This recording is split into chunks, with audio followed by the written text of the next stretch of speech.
پن کا بھی کوئی لحاظ نہیں کیا. ان کا تو دعویٰ تھا کہ نحن ابناء اللہ و احباؤ، کہ ہم اللہ کے بیٹے اور نعوذ باللہ اللہ کے بیٹے بھی ہیں اور اللہ کے محبوب بھی ہیں، اس لیے اللہ ہمیں کبھی عذاب نہیں دے گا. لیکن رب نے ان کا یہ جو بھول پان تھا نا، یہ ان کی جو غلط فہمی تھی، اس کو بھی دور کر دیا. دنیا کے اندر ہی اللہ تعالیٰ نے ان کی شکلوں کو تبدیل کیا، ان کو بندر اور خنزیر بنایا، ان کو تباہ و برباد کر دیا. آج وہ قوم بطور عبرت کے طور پر پیش کی جاتی ہے. تو یہ صورت اس وجہ سے آغاز کے اندر رکھی گئی ہے کہ کہیں امت محمدیہ اپنے ذہن میں یہ نہ لے آنا کہ لو جی ہم تو محمد رسول اللہ صلی اللہ علیہ وسلم کی امت ہے، ہمارے لیے تو چھٹی ہے، ہمارے لیے کوئی پابندیاں نہیں ہیں، ہم کسی چیز کے پابند نہیں ہیں. نہ، ان پابندیوں اس قوم کا حال دیکھ لینا. اگر یہ رب کے لاڈلے بن کے رہتے تو رب نے ان کو پوری جہان کے والوں کے اوپر فضیلت دی تھی. لیکن جب رب کے باغی بنے ہیں تو پھر اللہ نے کسی کا کوئی لحاظ نہیں کیا، پھر اللہ نے ان کو ایسے عذاب کے اندر مبتلا کیا وہ جو اس کو انسان سن بھی نہیں سکتا. تو یہ بنیادی وجہ ہے جی کہ اس صورت کو آغاز میں رکھنے کی. اب شروع کرتے ہیں جی صورت. بسم اللہ الرحمن الرحیم، شروع اللہ کے نام سے جو کہ بہت مہربان نہایت رحم فرمانے والا ہے. الف لام میم، یہ ان کو کہا جاتا ہے جی حروف مقطعات. حروف مقطعات ان کو کیوں کہا جاتا ہے؟ کیونکہ ان کو کاٹ کاٹ کے پڑھا جاتا ہے. الف کو الگ پڑھا جاتا ہے، لام کو الگ اور میم کو الگ.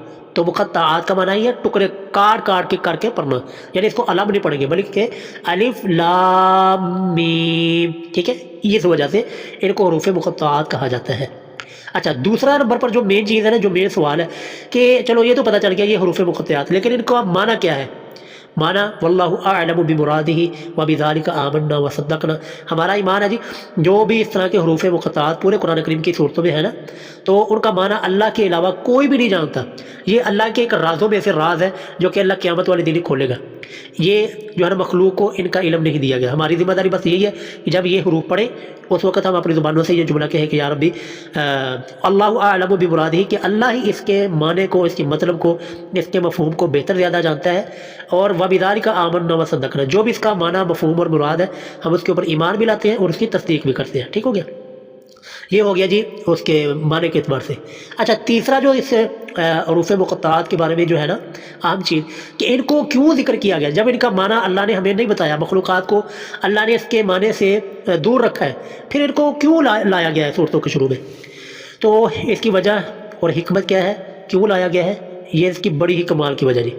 توجہ سے سنیے گا، کیونکہ عربوں کو نا، اہل عرب کو اپنی زبان کے اوپر ناز تھا، فخر بڑا کرتے تھے اپنی زبان کے اوپر. حتیٰ کہ وہ اسی فخر میں آ کر نا ہم جو اہل عرب نہیں ہیں ان کو اجمی کہتے ہیں. آج بھی وہ اجمی کہتے ہیں. اجمی کا مطلب ہے گونگا، یعنی ان کے زوم، ان کے خیال کے مطابق کہ یہ ہمارے علاوہ، عربیوں کے علاوہ کوئی اور بندہ زبان بولتا ہی نہیں ہے، باقی تو ایسے جیسے گونگے ہیں. اجمی، ہمیں آج بھی اجمی کہا جاتا ہے، گونگے انہوں کو نہیں بولنا پتہ. تو ایک تو یہ ان کو ان کا گمانڈ توڑنے کے لیے، ان کو اپنی اس زبان کے اوپر جو عبور تھا نا، اس عبور کو ختم کرنے کے لیے اللہ تعالیٰ نے ان حروف مقطعات کو نازل کیا کہ دیکھو تمہیں اپنی زبان پر بڑا ناز ہے نا، بتاؤ جی ان الف لام میم کا کیا معنی ہے، بتاؤ جی الف لام را کا کیا معنی ہے، ہا میم کا کیا معنی ہے. ٹھیک ہے، تو یہ ایک وجہ یہ ہے. اور دوسرا جو قرآن کا چیلنج ہے نا، وہ بھی اس وجہ سے اللہ تعالیٰ نے ان کے صورتوں کو نازل کیا، کیونکہ ان کا معنی عربوں کا جو کہ نا ہماری انگلش زبان، آپ انگلش ماشاء اللہ پڑھے لکھے. اچھا، انگلش کے جو مخففات ہیں ان کے معنی ہم جانتے ہیں، ہمیں پتہ کیا ہے. جیسے ایف آئی آر کا معنی ہمیں پتہ کیا ہے، آئی ایس آئی کا ہمیں معنی پتہ کیا ہے، اور یو ایس اور یو کے کا معنی ہمیں پتہ ہے کیا ہے. یہ سارے مخففات کا معنی مطلب ہمیں پتہ ہے. ٹھیک ہے، لیکن اللہ نے بطور چیلنج اہل عرب کو، عربیوں کو دیا تھا کہ یہ جی الف لام میم یہ مخفف ہے، بتاؤ جی اس کا معنی تلاش کرو. لو جی 14 صدیاں گزر چکی ہیں، آج تک اس کا معنی کوئی کنفرم نہیں کر سکا. لوگوں نے تیر چلائے اور اپنے طرف سے باتیں بنانے کی کوشش کی کہ الف سے اللہ، لام سے لام سے جبریل علیہ السلام، میم سے محمد صلی اللہ علیہ وسلم. یہ صرف ایک اندازے، تخمینے، کنفرم کوئی نہیں ہے. کنفرم جو ہے نا وہ کسی کو بھی پتہ نہیں ہے کہ ان علی حروف مقطعات کا معنی اور مطلب کیا ہے. تو اس لیے جو ہے نا اللہ تعالیٰ نے ان حروف کو صورتوں کے شروع میں بطور چیلنج ذکر کیا ہے. اور چیلنج کی وجہ دلیل پتہ کیا ہے؟ دیکھیں آگے، ذالک الکتاب لا ریب فیہ. یہ جہاں پر بھی حروف مقطعات آتے ہیں نا صورتوں کے شروع میں، آپ وہاں پر کوئی سی بھی صورت پڑھ کے دیکھیں، وہاں پر آگے کتاب کا اللہ تعالیٰ نے ذکر کیا. یہیں پر دیکھ رہے ہیں الف لام میم ذالک الکتاب، ہا میم تنزیل الکتاب. ٹھیک ہے، اور اس طرح الف لام میم تنزیل الکتاب لا ریب فیہ من رب العالمین، الف لام را تلک آیات الکتاب المبین. ٹھیک ہے، یہ جہاں پر بھی ہے نا اس کے آگے اللہ تعالیٰ نے کتاب یعنی کہ قرآن کریم کا اللہ نے تذکرہ فرمایا. تو بطور چیلنج ہی اللہ تعالیٰ نے ان کو اہل عرب کے لیے عربیوں کے لیے جو اس کو نازل کیا تھا کہ دیکھو بڑا ناز ہے نا، لو جی بتاؤ. تو جو ان حروف کا معنی نہ جان سکے تو جان لینا چاہیے کہ پھر یہ انسان کا بنایا ہوا کلام نہیں ہے، کیونکہ انسان کا بنایا ہوا جو جتنے بھی مخففات ہیں نا اس کو ڈی کوڈ کر لیا گیا ہے. یو کے کا ڈی کوڈ ہو گیا ہے، یو ایس کا، یو اے ای کا ڈی کوڈ کر دیا گیا کیونکہ یہ انسان کے بنائے ہوئے تھے، لیکن یہ ان کا آج تک ڈی کوڈ نہیں کیا گیا. ان مخففات کا معنی آج تک نہیں معلوم کیا جا سکا کیونکہ یہ کلام جو ہے نا وہ من جانب اللہ ہے. اگر من جو ہے نا انسان کی طرف سے ہوتا ہے تو اس کا معنی نکل آنا تھا، پتہ چل جانا تھا، لیکن جو اللہ کی طرف سے ہے تو جی اس کا معنی آج تک جو ہے وہ کسی کو بھی پتہ نہیں چل سکا. اسی وجہ سے کہا جاتا ہے جی اللہ اعلم بمرادہ وبذلک آمنا وصدقنا، کہ اللہ ہی اس کے معنی اور مفہوم کو زیادہ بہتر جانتے ہیں. ہم جو بھی اس کا معنی مطلب ہے ہم اس کے اوپر ایمان لاتے ہیں اور اس کی تصدیق کرتے ہیں. اچھا جی، اس کے بعد جی اللہ فرماتے ہیں جی ذالک الکتاب لا ریب فیہ، کہ یہ جو کتاب، یہ جو قرآن تم پڑھنے لگے ہو نا، یہ کتاب تمہارے سامنے کھلی ہوئی ہے، اس کے اندر شک کوئی نہیں ہے. ہدی للمتقین، یہ ہدایت ہے جی متقین پرہیزگار لوگوں کے لیے. اچھا، یہ اللہ تعالیٰ نے جی بطور تمہید ذکر کیا ہے. اسی وجہ سے سورت کو میں کہتا ہوں انسانی عقل بھی کہتی ہے کہ اس سورت کو، سورہ البقرہ کو آغاز میں شروع میں ہی ہونا چاہیے تھا، کیونکہ یہ والا جو لفظ ہے نا ذالک الکتاب لا ریب فیہ، یہ کسی صورت میں آغاز میں نہیں آ رہا، لیکن اس سورہ البقرہ کے شروع میں آ رہا تھا. اس وجہ سے اللہ تعالیٰ نے اس سورت کو رسول اللہ کی ترتیب کے مطابق جو ہے سورت کو آغاز میں رکھا گیا. مطلب کیا ہے، اللہ تعالیٰ کیا پیغام دینا چاہتے ہیں، کیا اللہ تعالیٰ میسیج دینا چاہتے ہیں؟ اللہ یہ پیغام یہ دینا چاہتے ہیں کہ لوگوں یہ کتاب جو تم پڑھنے لگے ہو نا، اس کے اندر ایسی چیزیں بھی تمہیں پڑھنے کو ملیں گی جن کو تمہاری عقل کوئی نہیں مانے گی. یار یہ کیسے ہو سکتا ہے؟ کیونکہ اس کتاب کے اندر اللہ رب العالمین نے ماضی کے واقعات کو بھی ذکر کیا ہے، اس کتاب میں اللہ تعالیٰ نے حال کے واقعات کو بھی ذکر کیا ہے، اس کتاب میں اللہ تعالیٰ نے مستقبل جو کہ آئندہ آنے والے ہیں، ٹھیک ہے، ان واقعات کا بھی اللہ نے ذکر کیا ہے. تو انسان کی عقل بڑی محدود ہے، لیکن وہی اللہ کا علم اور اللہ کی وحی یہ لامحدود ہے. تو جب لامحدود چیزیں یہاں پر ذکر ہونی تھی تو اللہ تعالیٰ نے یہ پیغام دے دیا لا ریب فیہ. لوگوں اس میں شک کوئی نہیں ہے. تو ایسا نہ ہو کہ تم پڑھتے وقت شک میں مبتلا ہو جاؤ، ماضی کا کوئی واقعہ پڑھو یار یہ کیسے ہو سکتا ہے، ٹھیک ہے، شک کوئی نہیں بلکہ حق اس کے اندر پیغام دیا گیا. اسی طرح مستقبل کا کوئی واقعہ تمہارے سامنے اللہ تعالیٰ کی طرف سے کوئی پرڈکشن کی جائے یا کوئی پیشین گوئی کی جائے قرآن کریم میں، تم واقعہ پڑھو کہ آئندہ یہ ہونے والا ہے، تو تم کہو جی یہ کیسے ہو سکتا ہے، قیامت کے بارے میں، آخرت کے بارے میں، جنت جہنم کے بارے میں یہ تم چیزیں پڑھو گے تو شک میں مبتلا نہیں ہونا. لا ریب فیہ، اس میں شک نہیں ہے بلکہ ایسے ہی ہوا تھا ماضی میں اور مستقبل میں ایسے ہی ہو کر رہے گا. ٹھیک ہے، یہ مطلب ہے جی لا ریب فیہ اور ہدی للمتقین، یہ ہدایت ہے، یہ کتاب پرہیزگار لوگوں، جو تقویٰ کرنے والے، جو اللہ سے ڈرنے والے، ان کے لیے جو ہے نا اس کتاب کے اندر ہدایت موجود ہے. آگے ترجمہ دیکھیں. الذین یؤمنون بالغیب، الذین وہ لوگ، یؤمنون جو کہ ایمان رکھتے ہیں، بالغیب غیب کے اوپر، غیب یعنی ان دیکھی چیزوں کے اوپر، ویقیمون الصلاۃ اور وہ قائم کرتے ہیں صلاۃ نماز کو، ومما اور اس چیز میں سے رزقناہم جو کہ ہم نے ان کو عطا کی ہے، ینفقون وہ لوگ خرچ کرتے ہیں. اور والذین وہ لوگ، یؤمنون جو کہ ایمان رکھتے ہیں، بما اس چیز پر، انزل جو کہ نازل کی گئی، الیک اے نبی صلی اللہ علیہ وسلم آپ کی طرف، وما انزل اور اس چیز پر بھی ایمان رکھتے ہیں جو کہ نازل کی گئی، من قبلک اے نبی صلی اللہ علیہ وسلم آپ سے پہلے، یعنی آپ سے پہلے جو شریعت ہے، کتاب ہے. وبالآخرۃ اور آخرت کے دن پر بھی، ہم وہ لوگ، یوقنون یقین رکھتے ہیں. اچھا جی، یہ ہو گیا جی لفظی ترجمہ. اب ذرا تشریح اور تفسیر کی طرف آئیں تو یہ دیکھیں جی اللہ تعالیٰ نے آیات اور سورت کا آغاز انتہائی خوبصورت انداز میں کیا، اور یہ پورے قرآن کی تمہید اور بنیاد ہے. کیونکہ انسان قرآن پڑھنے لگا ہے، اس میں کچھ چیزیں ایسی آئیں گی جو کہ انسان کی عقل سے ماورا ہوں گی، تو انسان کو شک میں مبتلا کر سکتی ہیں کہ یہ کیسے ہو سکتا ہے. تو اس لیے اللہ تعالیٰ نے ابتدا میں فرما دیا ذالک الکتاب لا ریب فیہ، یہ کتاب پڑھنے لگے شک کوئی نہیں ہے، یہ ایسے ہی ہوا تھا ماضی میں اور مستقبل میں ایسے ہی ہو کر رہنے والا ہے. اور ساتھ ساتھ یہ کتاب جو تم پڑھنے لگے ہو نا، یہ ہدی للمتقین، یہ متقین پرہیزگار لوگوں کے لیے یہ ہدایت ہے. اب پرہیزگار ہیں کون؟ پرہیزگاروں کی نشانیاں کیا ہیں، ان کی علامات کیا ہیں؟ تو یہ علامات اور نشانیاں اللہ تعالیٰ نے اگلی آیات میں بیان کی ہیں. متقین اور پرہیزگار لوگ، یہ قرآن اور یہ کتاب جن لوگوں کے لیے ہدایت کا ذریعہ بنے گی، ان کی سب سے پہلی نشانی، سب سے پہلی علامت کیا ہے کہ یؤمنون بالغیب، کہ وہ غیب کے اوپر ایمان رکھتے ہیں. یہ دیکھیں قرآن شروع ہو رہا ہے اور کس قدر خوبصورت انداز ہے اللہ تعالیٰ کا کہ وہ ایمان بالغیب رکھتے ہیں۔ کیا مطلب ہے کہ اس قرآن میں، اس کتاب میں تمہارے خالق، تمہارے مالک، تمہارے رب کا، اللہ کا تذکرہ ہوگا، لیکن اللہ تمہیں نے دیکھا کوئی نہیں ہوا، نہ اللہ کی بات کو سننا بھی نہیں ہوا، اور اللہ کو تم نے چھو کر محسوس بھی نہیں کیا ہوا، لیکن پھر بھی ایمان لانا ہے۔ کیوں ایمان لانا ہے؟ کیونکہ یہ متقین کی یہ نشانی ہے کہ یؤمنون بالغیب، وہ بغیر دیکھے ایمان لاتے ہیں، ٹھیک ہے۔ اور اسی طرح اس کتاب کے اندر ہمیشہ کی کامیابی کی منزل یعنی جنت کا تذکرہ ہوگا۔ نظر کوئی نہیں آنی تمہیں جنت، لیکن ایمان لانا ہے۔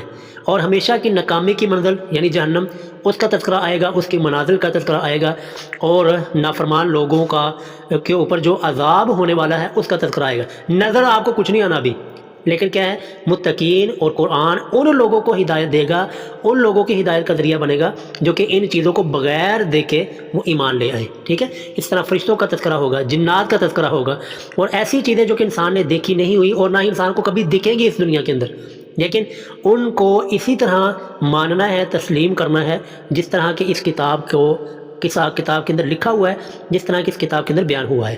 اسی وجہ سے اس صفت کو اللہ تعالیٰ نے سب سے پہلے ذکر کیا کہ یؤمنون بالغیب، کہ وہ غیب کے اوپر ایمان رکھتے ہیں، کیونکہ ہمارے سارے عقائد کی بنیادوں کی بنیاد بھی نا وہ یہی ہے کہ تو عقیدہ توحید، باقی عقیدہ رسالت، عقیدہ آخرت، یہ اس کے بعد آتی ہے۔ سب سے پہلا آتا ہے ایمان بالغیب، کہ غیب کے اوپر ایمان رکھنا ہے، کہ جو تم عقیدہ آخرت وہ بھی بعد میں آتا ہے، عقیدہ توحید یہ بھی بعد میں آتا ہے، ٹھیک ہے۔ عقیدہ توحید یہ ہے کہ اللہ کو ماننا، سب سے پہلے تو یہ ہے کہ اللہ کو بغیر دیکھے ماننا۔ یہ تو الہاد اور ملحدین کا نظریہ اور طریقہ ہے کہ جی جو چیز ہمیں نظر نہیں آتی ہم اس کو کیوں مانیں، اور جس چیز کو ہم نے دیکھا نہیں ہوا ہم اس کو کیسے تسلیم کر لیں۔ اس وجہ سے اللہ تعالیٰ نے اس کتاب کے آغاز میں اہل ایمان اور متقین کی یہ صفت ذکر کر دی کہ یہ قرآن کن لوگوں کے لیے ہدایت کا ذریعہ بنے گا، جو متقین کے لیے، اور متقین کی پہلی صفت ہے جی وہ ایمان بالغیب رکھتے ہیں، ٹھیک ہے، پہلی صفت۔ دوسری وَيُقِيمُونَ الصَّلَاةَ، اور نماز کو قائم کرتے ہیں، نماز کی پابندی کرتے ہیں، یقیم نماز کی پابندی رکھتے ہیں۔ یہ نہیں ایک پڑھ لی، دو چھوڑ دی، دو پڑھ لی اور پھر تین چھوڑ دی، تو اس طرح نہیں، بلکہ وہ نماز کی پابندی کرتے ہیں۔ اچھا یہاں پر نا کچھ لوگوں کا یہ ہوتا ہے جی، یہاں پر نا یقیم ہونا چاہیے تو وہ یصلون الصلاۃ، وہ نماز پڑھتے ہیں، لیکن یہ اقامت صلاۃ یہ کیا چیز ہے؟ بار بار اللہ تعالیٰ یقیمون الصلاۃ، اقیموا الصلاۃ یہ والے لفظ بولتے ہیں، اس کا کیا مطلب؟ اس کا بڑا ہی خوبصورت جو ہے نا جواب ہے، اور جو ہے نا ہر بندے کی ذہن کے مطابق ہے، کہ اصل میں اللہ تعالیٰ یہ فرماتے ہیں وَيُقِيمُونَ الصَّلَاةَ، کہ نماز کو قائم رکھتے ہیں۔ اس کا یہ ایک معنی بھی ہے کہ نماز کو پابندی کے ساتھ اختیار کرتے ہیں، ٹھیک ہے۔ اور دوسرا اس کا بڑا ہی سادہ سا مفہوم ہے کہ جو نماز میں کہتے ہیں نا اس کے اوپر قائم رہتے ہیں، بڑا ہی خوبصورت ہے، کیونکہ جو نماز کے اندر ہم کہہ رہے ہیں نا اللہ کے سامنے جس چیزوں کا ہم اقرار کر رہے ہیں، نماز کے بعد ہمارے سینکڑوں نہیں اربوں لوگ اس کے اوپر قائم نہیں رہتے۔ نماز کے اندر تو ہم نے کہہ دیا جی الحمدللہ رب العالمین، تمام تعریفیں اللہ کے لیے جو کہ تمام جہانوں والوں کا پالنے والا ہے، لیکن کیا نماز کے بعد لوگوں کا یہی عقیدہ ہے؟ لوگوں کا عقیدہ تو یہ داتا صاحب لاہور والوں کو پال رہے ہیں، اور سخی سرور فلام علاقے والوں کو پال رہے ہیں، اور اسلام آباد والوں کو بری امام سرکار کو پال رہے ہیں، یہ ہے عقیدہ لوگوں کے۔ تو یقیمون الصلاۃ، نماز قائم رکھنے کا مطلب ایک تو ہے نماز کی پابندی کرتے ہیں، اور دوسرا جو نماز میں کہتے ہیں نا، جو نماز میں رب کے ساتھ بات کرتے ہیں اس کے اوپر پھر قائم بھی رہتے ہیں، ٹھیک ہے۔ اسی طرح جی ایاک نعبد و ایاک نستعین، یا اللہ تیری ہی عبادت کرتے ہیں اور تو اسے ہی مدد مانگتے ہیں، لیکن کیا نماز کے بعد یہ کروڑوں اربوں لوگوں کا عقیدہ یہ اسی طرح رہتا ہے؟ نہیں، بدل جاتا ہے۔ سینکڑوں نہیں اربوں لوگ جو ہے وہ نماز کے فوراً بعد نعرے لگاتے ہیں یا رسول اللہ مدد، یا غوث مدد، یا تار مدد، ٹھیک ہے۔ تو اس لیے اللہ فرماتے ہیں وَيُقِيمُونَ الصَّلَاةَ، لوگوں نماز کو قائم رکھنے والے متقین ہیں، اور یہ قرآن انہی لوگوں کی ہدایت کا ذریعہ ہے، ٹھیک ہو گیا جی۔ اور تیسرے نمبر پر متقین کی نشانی کہ یہ قرآن ان لوگوں کی ہدایت کا ذریعہ ہے جو کہ وَمِمَّا رَزَقْنَاهُمْ يُنْفِقُونَ، جو ہم نے ان کو رزق دیا ہے۔ اب یہ رزق جو ہے نا یہ بڑا جامع لفظ ہے، اس کے اندر انسان کی صحت، انسان کی قابلیت، اور انسان کا مال، انسان کے پاس علم، دولت، یہ ساری چیزیں اس کے اندر آ جاتی ہے۔ یہ جو ہے نا پیسہ، دولت، یہ اس رزق کی چھوٹی سی شاخ ہے۔ تو بہرحال اللہ فرماتے ہیں وَمِمَّا رَزَقْنَاهُمْ، جو ہم نے ان کو رزق دیا ہے، دولت، پیسہ، مال، دولت، شہرت دی ہے، اس میں سے یہ اللہ کے راستے میں خرچ بھی کرتے ہیں، اللہ کے راستے میں نکالتے ہیں، ٹھیک ہے۔ یہ جی متقین کی تین صفات۔ اور آگے جی اور وَالَّذِينَ يُؤْمِنُونَ بِمَا أُنزِلَ إِلَيْكَ، ٹھیک ہے، یہ آگے وہی چیز کہ وہ لوگ متقین اور یہ قرآن، یہ کتاب جن کے لیے ہدایت کا ذریعہ بنے گی، ہدایت کے اوپر ان کو کاربند رہے گی، ان کی چوتھی صفت کیا ہے، چوتھی خوبی ان کی کیا ہے کہ وہ یؤمنون بما انزل الیک، کہ وہ اے نبی صلی اللہ علیہ وسلم جو آپ کے اوپر نازل کیا گیا ہے اس کے اوپر ایمان رکھتے ہیں۔ یعنی کیا آپ کے اوپر نازل کیا گیا؟ آپ کے اوپر نازل کیا گیا یہ کتاب جو ہم پڑھنے لگے، ٹھیک ہے، یہ کتاب جو ہم سیکھنے لگے اس کے اوپر ایمان رکھتے ہیں کہ یہ کتاب من جانب اللہ ہے، اللہ کی طرف سے نازل شدہ ہے، اور اس میں شک کوئی نہیں۔ اس میں جو اللہ تعالیٰ نے جس طرح بیان فرمایا یہ اسی طرح ہی ہوا تھا، قوم عاد اسی طرح تباہ ہوئی تھی جس طرح اللہ نے اس قرآن میں بیان فرمایا، اور ہم پڑھیں گے انشاءاللہ۔ اور انسانیت کے اوپر قیامت اسی طرح قائم ہوگی مستقبل میں جیسے کہ اللہ تعالیٰ نے اس قرآن میں بیان فرمایا، اور ہم انشاءاللہ پڑھیں گے۔ تو چوتھی صفت اللہ تعالیٰ نے یہی ذکر فرمائی کہ یؤمنون بما انزل الیک، وہ لوگ کہ جو اے نبی صلی اللہ علیہ وسلم آپ کے اوپر کتاب قرآن اور باقی جو وحی غیر مطلوع یعنی رسول اللہ کی احادیث مبارکہ وہ آپ کے اوپر نازل ہوئی ہیں، وہ اس کے اوپر ایمان رکھتے ہیں۔ اور صرف اسی کے اوپر نہیں ایمان، بلکہ وما انزل من قبلک، اور اے نبی صلی اللہ علیہ وسلم جو آپ سے پہلے شریعت نازل ہوئی ہے، کتاب نازل ہوئی ہے یا کوئی صحیفہ نازل ہوا ہے، تو یہ لوگ، یہ اہل ایمان اور متقین اور یہ قرآن جن کی ہدایت کا ذریعہ ہے، یہ آپ سے پہلے نازل شدہ کتابیں ان کے اوپر بھی ایمان رکھتے ہیں، ان کو بھی مانتے ہیں۔ ہمارا جی جس طرح اپنے نبی صلی اللہ علیہ وسلم کے اوپر نازل ہونے والی کتاب یعنی قرآن کے اوپر ایمان ہے نا، اسی طرح ہمارا ایمان تورات کے اوپر بھی ہے، اسی طرح ہمارا ایمان انجیل کے اوپر بھی ہے، اسی طرح ہمارا ایمان زبور کے اوپر بھی ہے، اور اسی طرح ہمارا ایمان صحف ابراہیم اور موسیٰ علیہ السلام اور حضرت جو ہے ابراہیم علیہ السلام کے اوپر نازل ہونے والے صحائف کے اوپر بھی ہمارا اسی طرح ایمان ہے، ٹھیک ہے۔ لیکن ختم نبوت کی وجہ سے اب اللہ رب العالمین نے باقی ساری کی ساری کتابیں وہ منسوخ ہوگی۔ ایمان ہمارا ہے کہ وہ کتابیں اللہ کی طرف سے منزل من اللہ تھی، اللہ کی طرف سے نازل شدہ تھی، اور اپنے وقت میں ہدایت کا ذریعہ تھی، برحق کتابیں تھیں، لیکن اب وہ تحریف ہو چکی ہے، اب وہ ہدایت کا ذریعہ نہیں ہے۔ اب ہدایت کا ذریعہ اور نجات کا ذریعہ صرف اور صرف اللہ کی یہ کتاب جو کہ ہمارے محبوب صلی اللہ علیہ وسلم کے اوپر نازل ہوئی، یعنی یہ قرآن کریم جس کو ہم پڑھنے لگے ہیں، ٹھیک ہے، جو کہ متقین کی ہدایت کا ذریعہ، یہ کتاب ہی ہدایت کا ذریعہ ہے۔ لیکن ایمان پہلی کتابوں کے اوپر بھی ہمارا اسی طرح ہے جس طرح کہ ہمارا قرآن کے اوپر ایمان ہے، ٹھیک ہو گیا۔ اور جی آخری صفت اللہ تعالیٰ نے ذکر فرمائی ہے، اور یہ جی پانچویں صفت بنتی ہے اہل ایمان متقین کی، یہ قرآن جن کی ہدایت کا ذریعہ ہے، اور قرآن جن کو ہدایت دے گا متقین کو، ان کی پانچویں اور آخری خوبی اور علامت کیا ہے؟ وَبِالْآخِرَةِ هُمْ يُوقِنُونَ، وہ آخرت کے اوپر یقین رکھتے ہیں۔ اچھا آپ نے غور کیا کہ پیچھے اللہ ایمان ایمان ایمان کی بات کرتے ہیں، یؤمنون بالغیب یقیمون الصلاۃ رزقناہم ینفقون یؤمنون بما انزل الیک وما انزل من قبلک، یعنی پیچھے ایمان ایمان ہی کی بات ہو رہی ہے۔ لیکن جب آئے نا عقیدہ آخرت، یہ آخرت کی بات ہوئی، تو پھر اللہ تعالیٰ نے ایمان کا ذکر نہیں کیا، یہ نہیں کہا وبالآخرۃ ہم یؤمنون، نہیں کہا کہ وہ آخرت کے اوپر ایمان رکھتے، نہیں۔ متقین جو ہوتے ہیں نا، جو تقوی پرہیزگار لوگ ہوتے ہیں، اور یہ قرآن جن کی ہدایت کا ذریعہ بننے والا ہے، ان کی خوبی کیا ہے کہ وہ آخرت کے اوپر یقین رکھتے ہیں۔ ایمان کا اوپر والا درجہ جو ہے نا وہ یقین ہے، کیونکہ ایمان تو سبھی کیا ہے، ایمان تو یہ ہندو بھی کہتا ہے ہم نے مر کر جو ہے نا وہ زندہ ہونا ہے، لیکن وہ عقیدہ جو ہے نا اس کا وہ والا نہیں جو قرآن بتا رہا ہے۔ سکھ بھی کہتا ہے کہ ہماری جو آتما ہے نا یہ بعد میں مرنے کے بعد جو ہے نا یہ 7 جنم ہوتے ہیں، لیکن اس کا وہ عقیدہ نہیں ہے جو کہ قرآن ہمیں دے رہا ہے۔ اس طرح عیسائی وہ بھی عقیدہ آخرت کو مانتے ہیں، لیکن اس طرح نہیں مانتے جس طرح کہ یہ قرآن ہمیں بتا رہا ہے۔ لیکن مسلمان اور اس قرآن کو پڑھنے والے کو اللہ تعالیٰ جو عقیدہ آخرت سمجھا رہے ہیں وہ یہ ہے کہ آخرت کے اوپر متقین اور اس قرآن کو پڑھنے والے وہ یقین رکھتے ہیں۔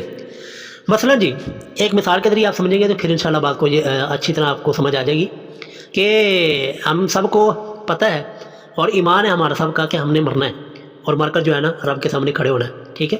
ہماری نمازیں آپ کے سامنے، ہمارے دن کے رات کے معاملات شب و روز وہ ہم آپ کے میرے سامنے، آپ کے سامنے۔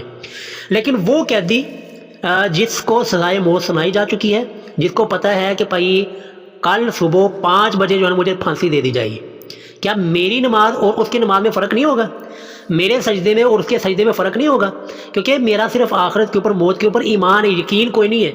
لیکن جو پھانسی کا وہ ہے نا ملزم، پھانسی کا جو مجرم ہے، جس کو پتہ ہے کہ صبح 5 بجے میرا دی اینڈ ہو جائے گا، مجھے اس دنیا سے جو ہے نا رخصت کر دیا جائے گا، پھانسی پر چڑھا کر مجھے جو ہے نا قتل کر دیا جائے گا، مار دیا جائے گا، تو اب اس کو یقین ہو چکا ہے کہ بھائی اب دی اینڈ ہے، اب آگے کچھ نہیں ہونے والا، تو اس کی نماز وہ بھی کمال کی ہوگی، اس کا سجدہ بھی کمال کا ہوگا، اور اس کی ساری عبادات جو ہے نا وہ ہمارے ایمان والوں سے بڑھ کے جو ہے نا اس کے اندر خشیت ہوگی، ہمارے ایمان والوں سے بڑھ کر وہ اس نماز کے اندر خشوع خضوع کرنے والا ہوگا، ٹھیک ہے، کیونکہ اس کو یقین آ گیا۔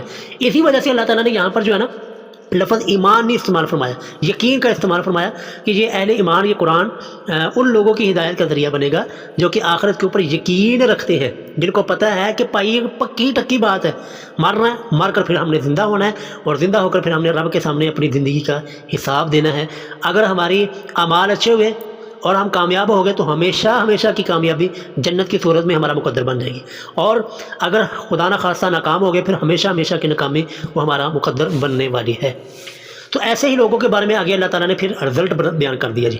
اگلی آیت جو ہے نا وہ رزلٹ کے اوپر ہے اور نتیجہ ہے کہ جن لوگوں کے اندر یہ چیز صفتیں ہوں گی، ایمان بالغیب ہوگا، آخرت کے اوپر یقین رکھتے ہوں گے. اللہ فرماتے ہیں جی اولئک علی ھدی من ربہم، یہ لوگ ہدایت پر ہیں، لیکن ہدایت بھی کسی فرقے، کسی مسلک، کسی بزرگ کی وجہ سے نہیں، بلکہ من ربہم، یہ اپنے رب کی طرف سے، کیونکہ یہ خوبیاں اللہ تعالیٰ نے خود بیان کی ہیں متقین کی. تو جو بندہ ان خوبیوں کا حامل ہوگا، ان خوبیوں کو جو ہے نا اپنے اندر پیدا کرنے کی کوشش کرے گا، تو وہ ہدایت پر ہوگا. ہدایت بھی رب کی جانب سے ہوگی، ٹھیک ہے، ھدی من ربہم، کہ وہ اپنے رب کی جانب سے ہدایت پر ہوگا. اور اس کے ساتھ ساتھ دنیا میں تو ہدایت مل گئی اور آخرت میں اولئک ھم المفلحون. اللہ فرماتے ہیں یہی لوگ متقین جن کی یہ خوبیاں ہم پیچھے پڑھ کے، یہی لوگ کامیاب ہونے والے ہیں. تو اللہ تعالیٰ جی ہمارا شمار ان لوگوں میں فرمائے، ہمارا شمار اللہ متقین میں فرمائے، متقین کی صفات اللہ ہمارے اندر پیدا فرمائے. آمین ثم